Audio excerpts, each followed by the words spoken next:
So I had somebody send me this video from Geeks and Gamers.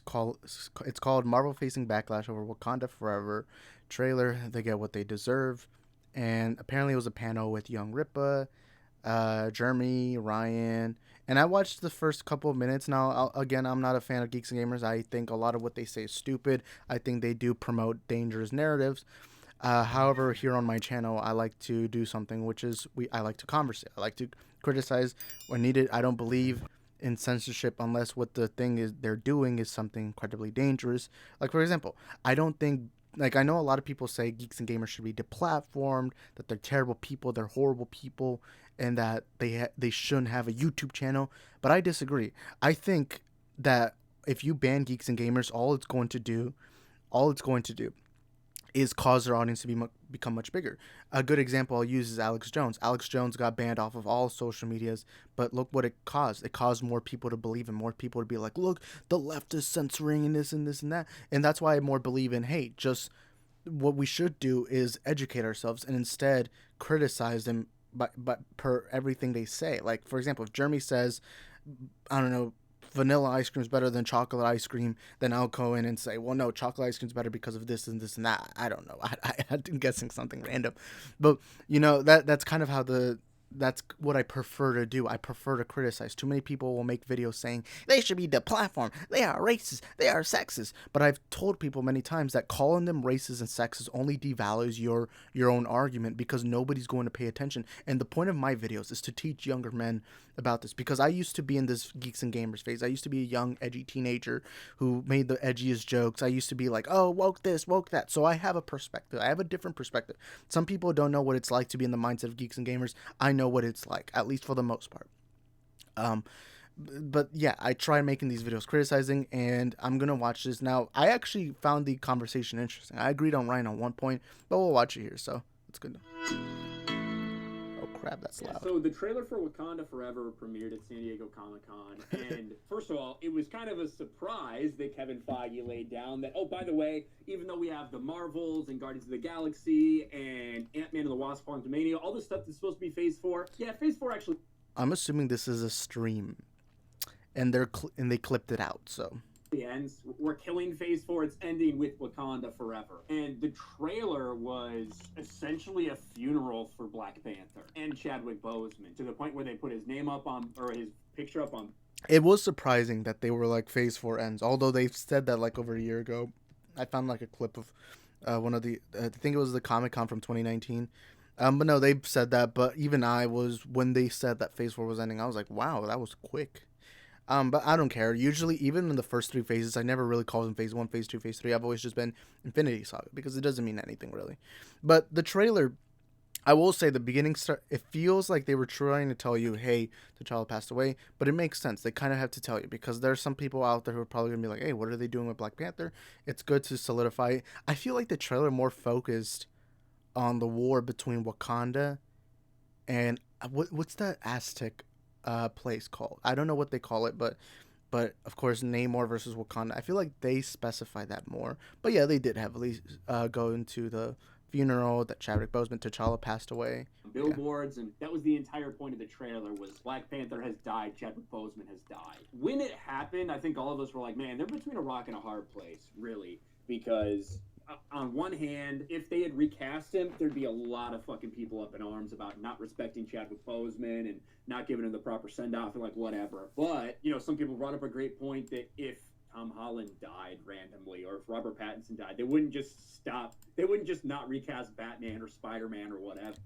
I'll give him that. I've said this for a long time ago. I feel like the smartest thing would have been to recast T'Challa, and the reason why I strongly believe that is because, Chadwick Boseman began this character with Civil War, then the Black Panther movie, and Infinity War. He rose this character up, and clearly the story of the character wasn't over, and it feels like a disservice that because Chadwick passed away, they're just going to say, all right, T'Challa's gone. There, we move on. Even though it never felt like his story ended. We only really got to see the beginning because the first Black Panther movie was literally about him solidifying his place as king, being king, the origin of him being a king. And so we haven't even had a movie, but I mean, Infinity War and Endgame, yeah, but we haven't had a Black Panther movie where he was king from beginning to end. because of course in the Black Panther, the first one, it's not the entire movie he's king, and I feel like it was a little bit of a disservice. Now I understand Marvel because Marvel was in a difficult position, because at the end of the day, whatever decision they make or made, they would have been in a lot of trouble. If they had recast, a lot of people would have been like, "Oh, you're disrespecting Chadwick Boseman." I understand why people would say that, but I completely disagree. But yeah, I 100% agree. If Pattinson passed away, if Tom Holland passed away, I don't think things would have been done the same, because we've had multiple Batman, we've had multiple Spider-Man, we've had multiple different variations of characters, and I felt like it was a little bit of a disservice. And to me, I feel like it would have been honoring Chadwick's legacy even more if they had recasted, because it would have felt like, hey, don't you worry, Chadwick, you rest up, your journey is over, and we thank you so much. You began this story, and without you, we wouldn't be here. But don't you worry, man. You go rest. We'll take it from here. Kind of passing the torch. I felt like that would have been so much better. But I understand what they went with ultimately. That I thought the trailer looked freaking great, and I loved it. But I feel like it would have been so much better if T'Challa had been recasted. You know. But all right, let's continue. So it brings up, it's really a tough spot for them to be in. I think they've leaned in way too hard on the, oh, Chadwick's dead. Chadwick's dead. Remember Chadwick? Here And it he's is. not wrong. There's this movie where he's dead, and now you have like hashtag recast T'Challa coming out. You have this big movement of people that are very upset about how they're using him. And indeed, Chadwick Boseman's Twitter account promoted the trailer. Now, I'm sure that's being controlled by his family and stuff. I think the people who are frustrated are being a little silly, because honestly, it's just a Twitter account. Uh, I don't know. I don't think it really matters. But no, they do seem to be heavily leaning on T'Challa passed away or Chadwick Boseman passed away. It's kind of honoring his legacy. But he brings up a very good example that he's about to bring up right now. So let's see that. But it's a weird look for Marvel. Essentially, I talked about The Dark Knight Rises and how Christopher Nolan actively made the decision that they were not going to acknowledge the Joker in the follow-up movie to The Dark Knight Rises, which was an interesting choice. But that was a choice that Christopher Nolan did not want to benefit off of, Heath Ledger's death or anything like that, which is a respectable choice. But my point here is that Marvel has pandered to a bunch of fucking... Wait, before we get into that part, I agree. I like what Nolan did. Nolan, of course, didn't recast Joker.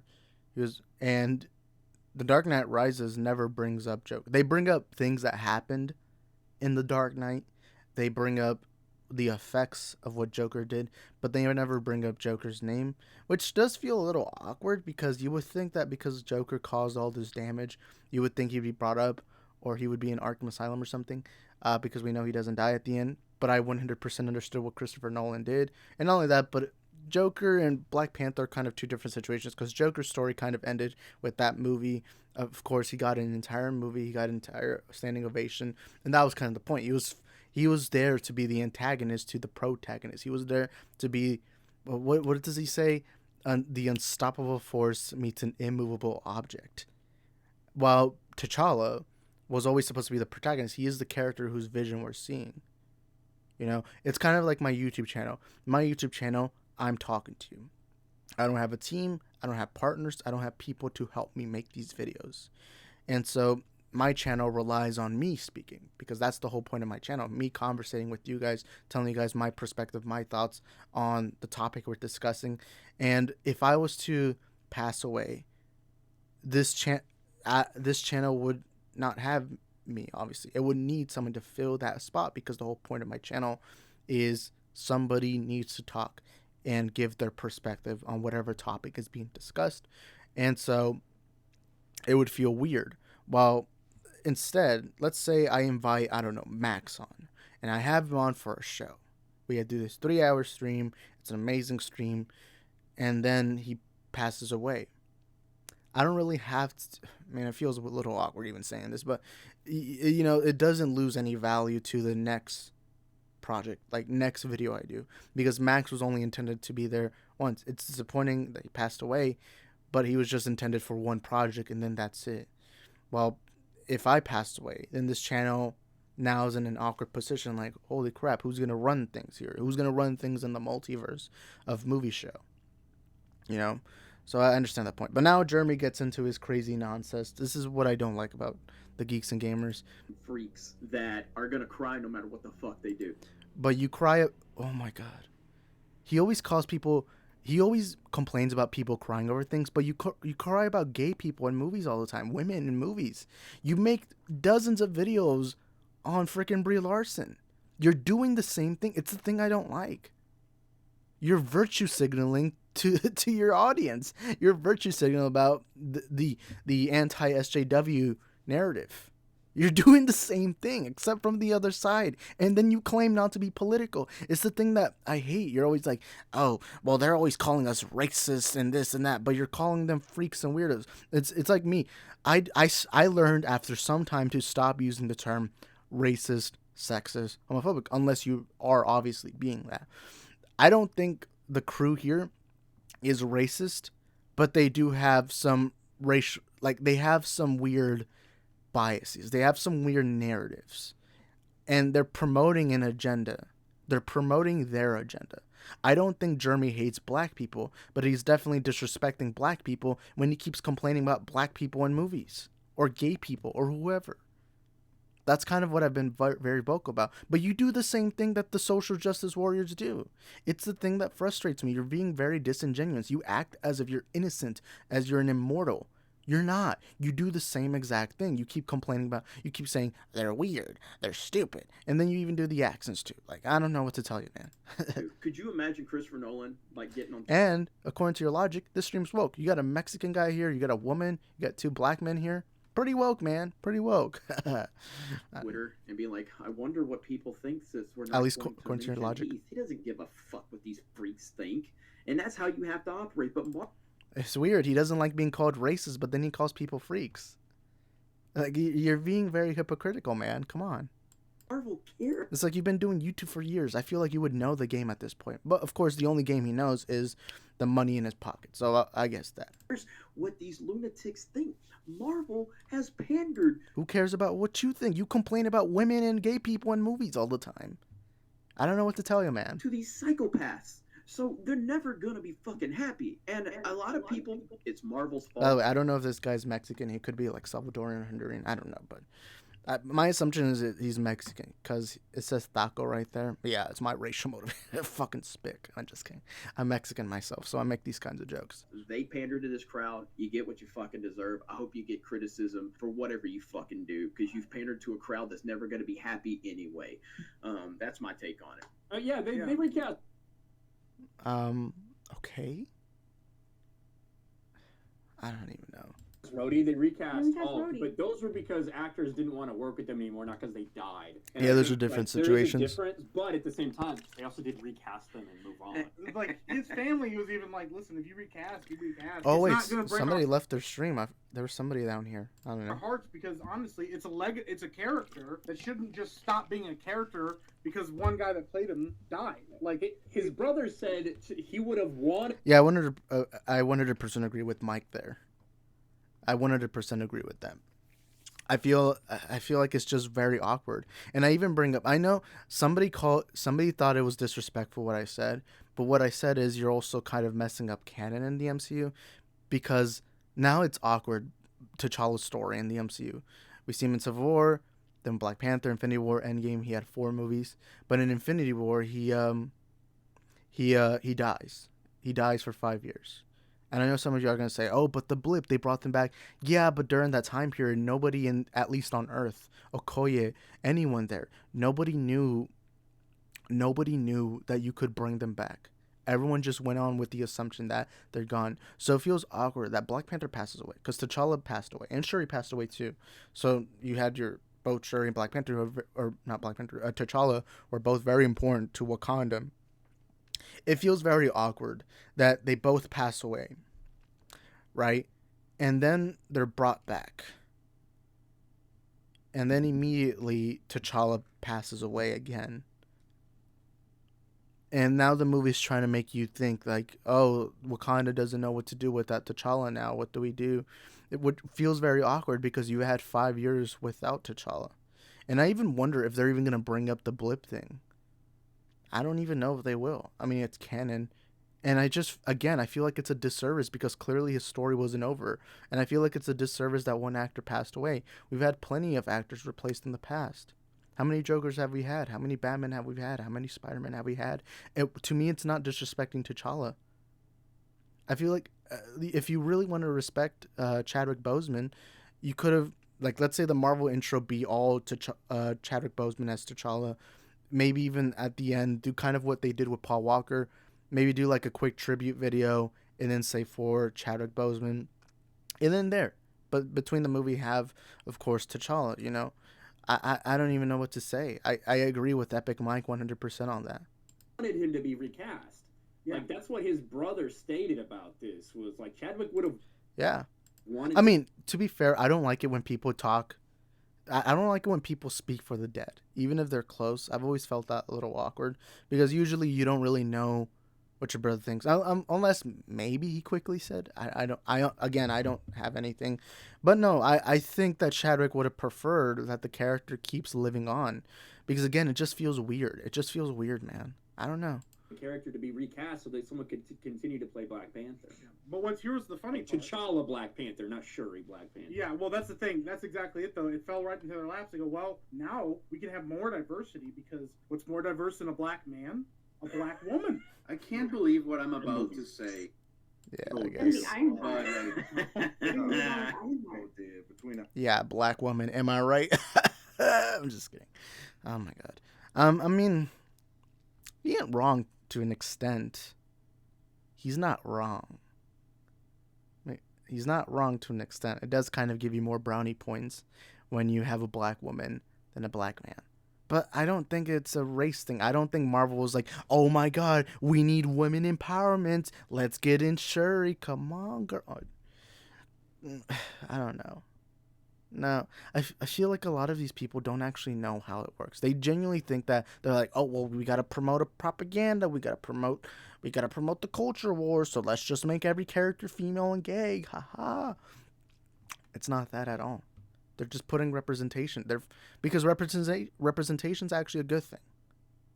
You know, how many gay people were in movies beforehand? And don't tell me the gay characters who got like beaten the shit out for being gay or being mocked or being bullied.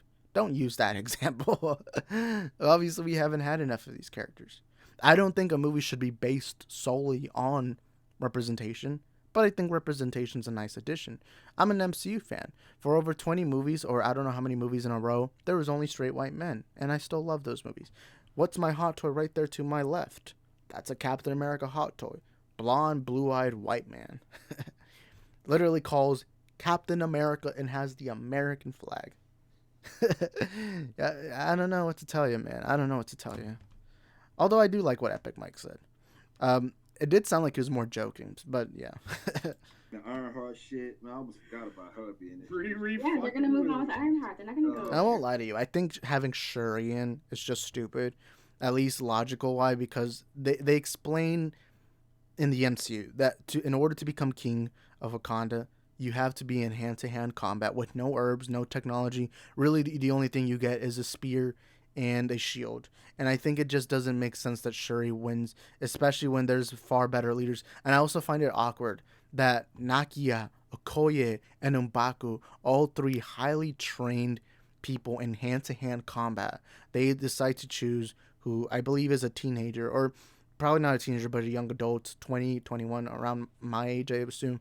They choose Shuri to carry on the mantle instead of somebody who has actual hand-to-hand combat, because we have to remember, yes, T'Challa did have the herb, yes, T'Challa had superpowers, but he wasn't just that. Remember, ever since he was a kid, he trained on hand-to-hand combat. When we saw him fight M'Baku for the first time, he clearly was strong. He clearly knew how to fight. Shuri's not that. She stayed in the lab. She's an intelligent scientist. So what if the comics did that? It doesn't make sense, though. And I feel like if you are at least if they're going to do this, where they're not going to recast T'Challa, I feel like the better thing would be to get Nakia, because she has hand-to-hand combat, she's intelligent, and or get M'Baku. But from the image we saw, that's clearly not M'Baku, because M'Baku's a beefy boy, and the person in that suit was more on the skinnier side, you know? M'Baku's a beefy boy. It'd be kind of obvious to spot that. Also, I was rewatching Black Panther a couple of days ago, and I actually noticed Winston Duke, because for some reason I was thinking that M'Baku's ripped. I saw, yes, he has muscle, but you could tell that was fat in his belly. That's fat right there. I also find it weird that in the movie they say that they're vegan. I mean, I'm sure it's just a joke, but they're clearly not vegan. You cannot be that big as a vegan, you know? M'Baku's a meat eater. He's a beefy boy. But yeah. Riri fucking Williams. God. It's funny. Like to be fair, I'm not a fan of Ironheart, so I don't care. I think it's the timing of it all. Like, I legitimately did not give a fuck. You know what's funny? When young Ripple was talking, I couldn't tell his mouth was moving because his beard is so full that you can only barely see like his lips. And when he was talking, I didn't see his mouth move. I mean, I could tell it was young Ripple. I know what he sounds like, so whatever. My life been as disinterested about a Marvel product now than I ever have been, like, in my life. Like, I'm not even joking. Like, I don't give a shit about what the fuck's going on over there. Does he mean like in general? Because I'm not interested in Ironheart. I read some of the comics, not a big fan. I don't know. I hope they don't make her like the Iron Man of the MCU. I don't know. No, me neither. What do you think they should But have hey, done? it's better than making fucking Peter Parker Iron Man. Because Far From Home made it seem like they were going to go that route with the Edith glasses. I'm like, this is Spider-Man, your most iconic character. Why are you making him into Iron Man? I like his relationship with Tony, but I felt like they were going way too far. And I'm glad No Way Home was like, all right, let's take it back and make him classic Spidey. All right. No, Ripple from like the outside perspective.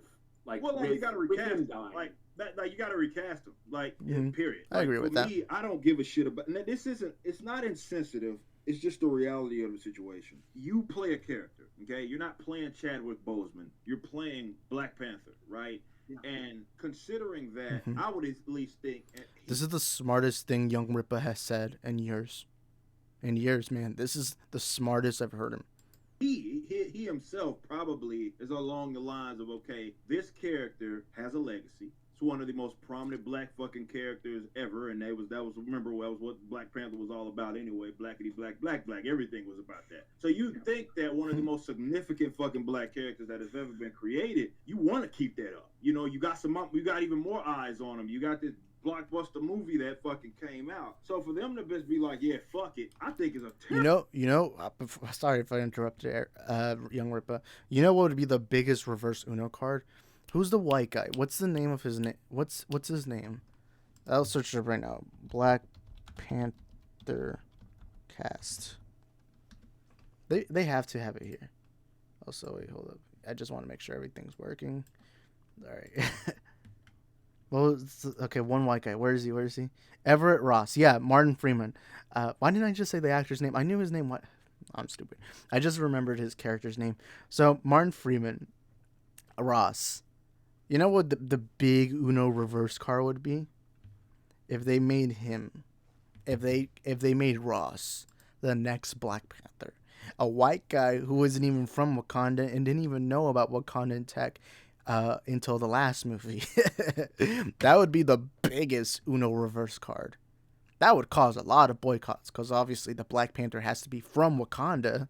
But that would be like the biggest Uno reverse card.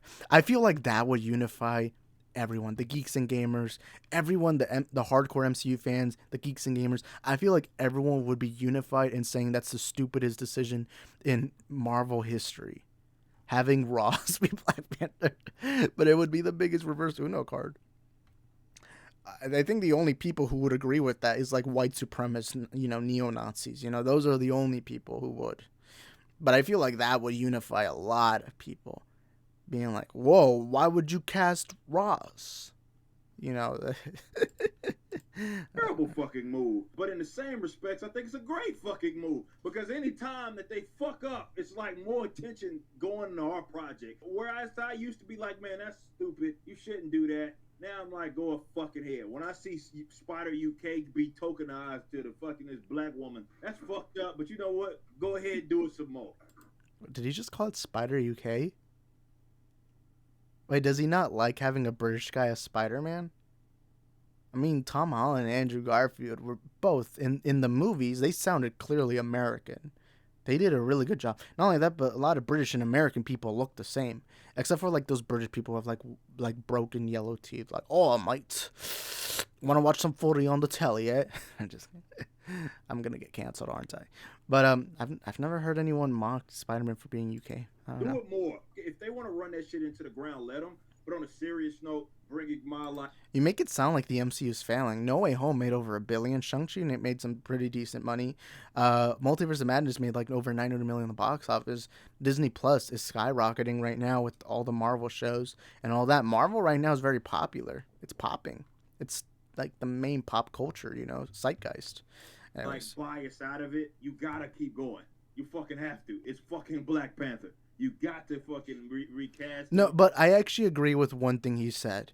This is a very prominent black character. Of course, he is the most loved black character, or at least, black-lit franchise right now, in probably all franchises, because that first Black Panther culturally was very popular. A lot of people were talking about it. Even people who don't ever watch Marvel movies, they went out to go watch it. The first one, I don't know how much it made. I know it made over $1 billion.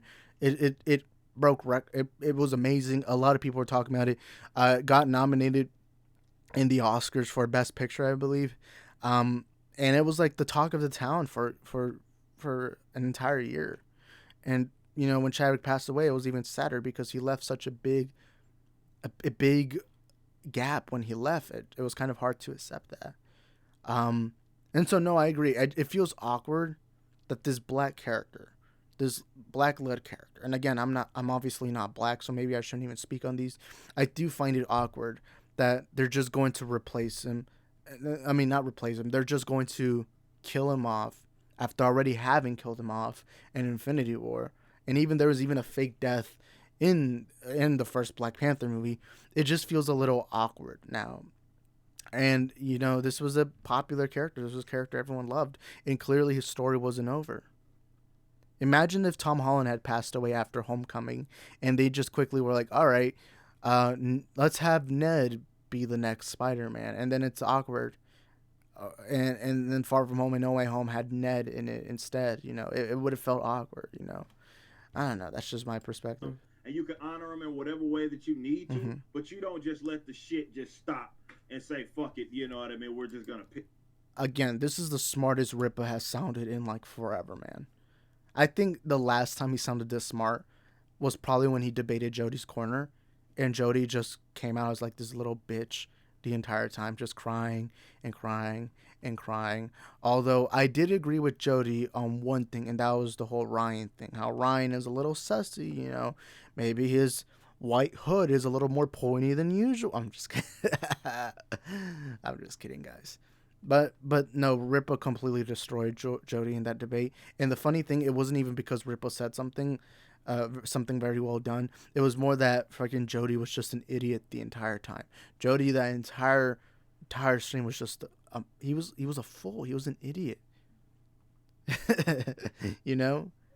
I don't know. Pivotal. I think it's a terrible fucking movie. What they did in Fast and Furious, one Paul of the Walker. main guys, Paul Walker, whenever he died, I think that was a tasteful, proper send off. Did Ripley know Who Paul? the fuck is letting this beaner spick, man? Go fucking back to mowing the damn lawn, fucking spick. Oh my god, fucking. His name's probably Jose, isn't it? Oh shit! I'm obviously joking. I don't know if you heard about the I didn't even know I'm Chad so Boseman sorry. fucking died. I had no idea. This is news to me. Wait. Was the joke that they thought that Ripa didn't know that Paul Walker passed away? I don't even know. Look, these guys, I'm telling you, the Geeks and Gamers crew have an interesting idea. Having these panels, having different members, and having these conversations where they're having fun, they're laughing, and they're all on camera. One thing I'm tired of my friends, I love my friends, but please turn on the dang camera. It kind of gets boring just seeing a little bubble, a little avatar laugh or scream, but you can't. I prefer seeing facial expressions, which is why I'm always on camera. I prefer to see facial expressions because to me it makes you feel more human. But my problem is that they're promoting this agenda.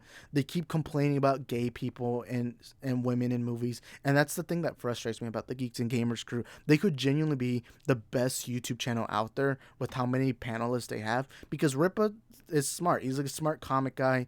Ryan is a very passionate guy. Jeremy at times can be funny. I don't know the rest of the panels except this fucking fucking taco vendor. I bet you this guy fucking got deported like 3 years ago. I'm just kidding. But no, in all seriousness, they could honestly be this great, amazing panel, and they could be dominating movie talk, but instead they lower themselves to complaining about stupid situations. They keep complaining about gay people and women in movies when instead, just do movie reviews. Maybe just talk about movies and all that instead of just complaining about a social justice warrior agenda. Like, they could honestly be a great team. I don't know. This is news to me, man.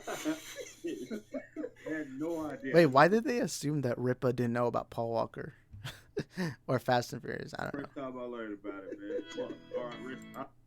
I feel like this was too short of a conversation. I don't know, man. I don't know. But yeah, that's gonna be it for today's video. This surprisingly wasn't me a video bashing the Geeks and Gamers. I did criticize them for a while, but this is the content I want to see from them. Except for the part where they complain about women and minorities. This is honestly what they should have been doing. I mean, you're called Geeks and Gamers. You're not called gays and women suck. You're not called that. You're called Geeks and Gamers. Be that. All right? Like, I don't know why it's so hard to admit that. But anyways, thank you guys for watching this video. I'll be seeing you guys next time. Peace.